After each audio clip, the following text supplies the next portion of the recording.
Zee 24 तास, एक पाऊल पुढे. नमस्कार. हार्ट टू हार्ट या मुलाखतींच्या विशेष कार्यक्रमात आपलं स्वागत. प्रेरणादायी व्यक्तिमत्व संसर्गजन्य असतात. त्यांच्या संपर्कात आल्यानंतर आपल्यालाही त्यांच्याकडनं प्रेरणा मिळते. आज मी ज्या व्यक्तीबरोबर गप्पा मारणार आहे त्यांचं आयुष्यही तसंच प्रेरणादायी आहे. त्याहीपेक्षा एखाद्या हिंदी चित्रपटाला शोभावा असा त्यांचा जीवन प्रवास आहे. आयुष्यातले खाचखळगे, दुःख या सगळ्यावर मात करत त्यांनी आज यशाचं शिखर गाठलेलं आहे. आज आपण हार्ट टू हार्ट या मुलाखतींच्या विशेष कार्यक्रमात मुक्त संवाद साधणार आहोत कल्पना सरोज या एका उद्योजकेशी. मॅडम, आपलं स्वागत. नमस्कार. एकेकाळी आयुष्यात दिवसभर राबून कष्ट करून जेमतेम 2 रुपयाची कमाई करणाऱ्या कल्पना सरोज यांच्या व्यवसायाची भरारी आज 1000 कोटी यापेक्षाही पुढे गेलेली आहे. हा सगळा जीवन प्रवास आता जरी तुम्हाला अतिशय आकर्षक वाटत असला तरी त्याला प्रचंड मोठी संघर्षाची आणि संवेदनेची किनार आहे. हा सगळा प्रवास प्रचंड प्रेरणादायी आहे.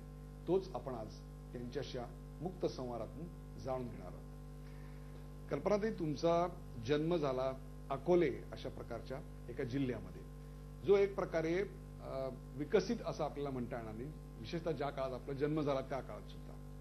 कसं होतं तुमचं बालपण? ऍक्च्युली बालपण म्हटलं की छानच असतं, नाही का? म्हणतात ना, लहानपण देगा देवा.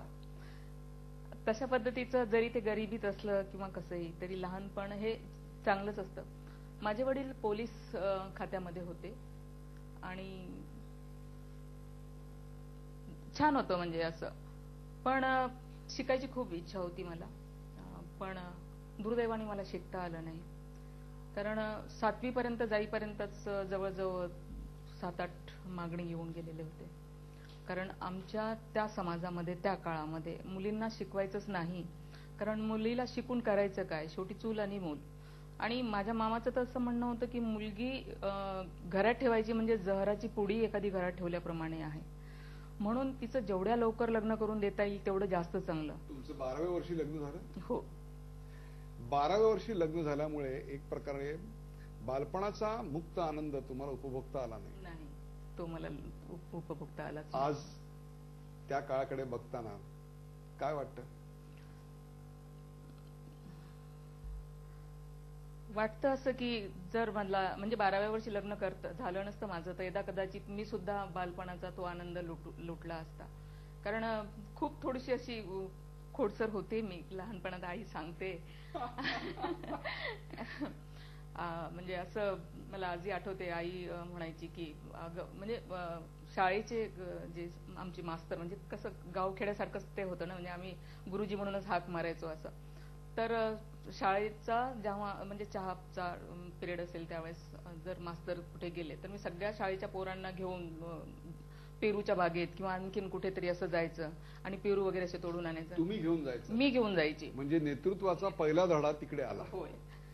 आणि मग त्या मास्तरांनी घरी जाऊन माझी कंप्लेंट करायची आईला की तुमची पोरगी फार बदमाश आहे, सगळा वर्गच्या वर्ग ती घेऊन जाते असं. आणि मग तिथून म्हणजे अशा पद्धतीचं बालपण असं खूप छानपैकी होतं माझं. परंतु दुर्दैवाने खूप जास्त बालपणाचा तो जो आनंद होता तो लुटता आला नाही. सामाजिक असमतोलाच्या वणव्यात एक प्रकारे तुम्ही तुमचं बालपण होरपळलं. त्यात झालेलं लग्न, त्यानंतरची झालेली ताटातूट, त्या सगळ्या सामाजिक असमतोलाच्या वणव्यानं, त्यातल्या होरपळण्यानं तुम्हाला कणखर बनवलं. काय बनवलं नेमकं? काय त्याच्या काय स्मृती आहेत आता? आत्ताच्या स्मृती अशा आहेत की म्हणतात ना की जे झालं ते चांगल्यासाठी झालं असं म्हणतात, आणि ते मला असं वाटतं की खरोखर ते जे झालं ते चांगलंच झालं. त्याही काळात तुम्ही जे झालं ते चांगलंच इतक्या पॉझिटिव्हली बघत होतात का खचला होतात? आता असं वाटतं की जे झालं ते चांगल्यासाठी झालं, कारण मी थोडंसं असं पॉझिटिव्ह विचार करणारी आहे. परंतु ज्या घटना माझ्या जीवनामध्ये घडल्या आणि मग मी इतके खचले होते, कारण ज्यावेळेस एखाद्या मुलीचं लग्न झालं आणि मग ती सासरी, ते सासर कसंही असू देत, मग ती मुलगी तिथे मेली तरीही चालेल, ही त्यावेळेची सामाजिक जी म्हणजे विचारसरणी होती ती याच पद्धतीची होती. मला असं वाटते आजही काही ठिकाणी असं आहे की एकदा लग्न करून मुलीला दिलं की ती तिथे मेली तरी चालेल, परंतु तिने मात्र परत माहेरी येऊ नये. आणि त्या काळामध्ये ज्यावेळेस माझे वडील मला घेऊन गेले तर समाजाने, घरच्या लोकांनी खूप म्हणजे अशा वेगळ्या वेगळ्या पद्धतीचं बोलायला सुरुवात केली.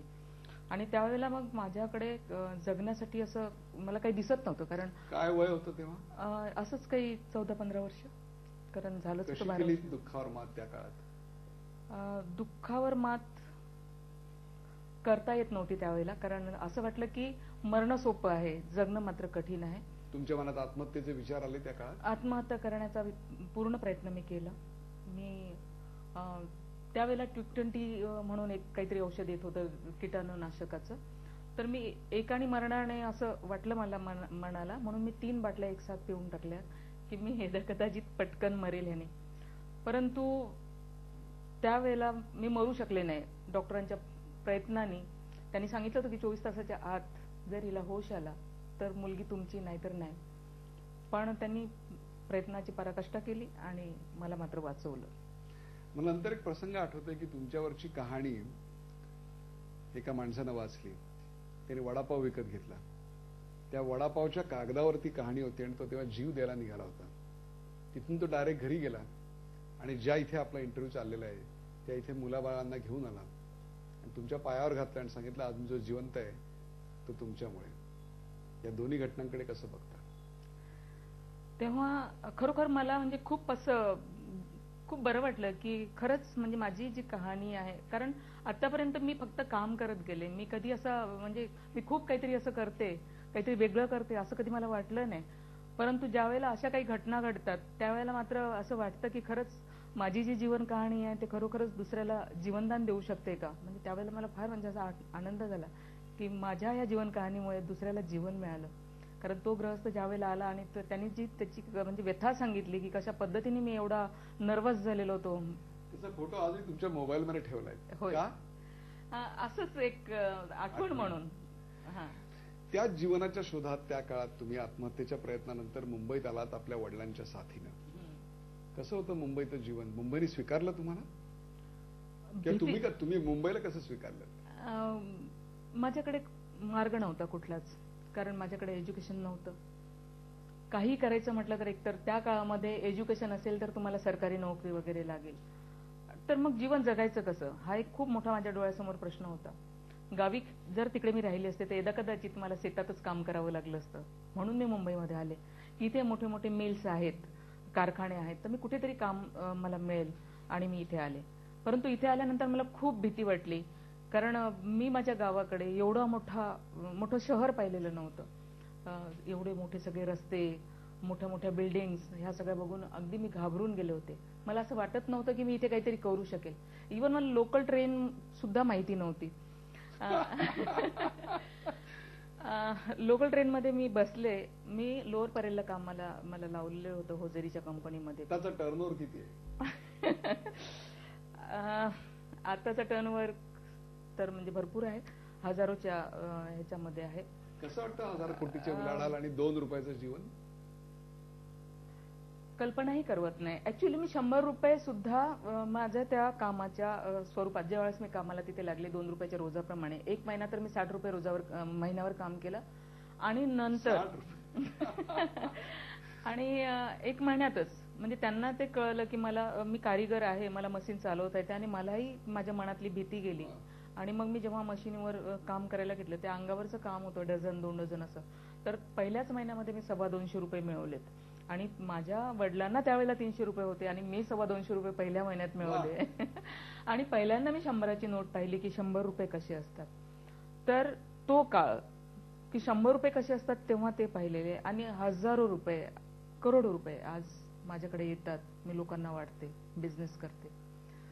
कधी कधी आश्चर्यही वाटते की खरंच मीच ती आहे का, असं की ज्याला एकेकाळी म्हणजे राहण्यासाठी घर नव्हतं, खाण्यासाठी अन्न नव्हतं, की घालण्यासाठी कपडे देखील नव्हते. ही परिस्थिती होती माझी.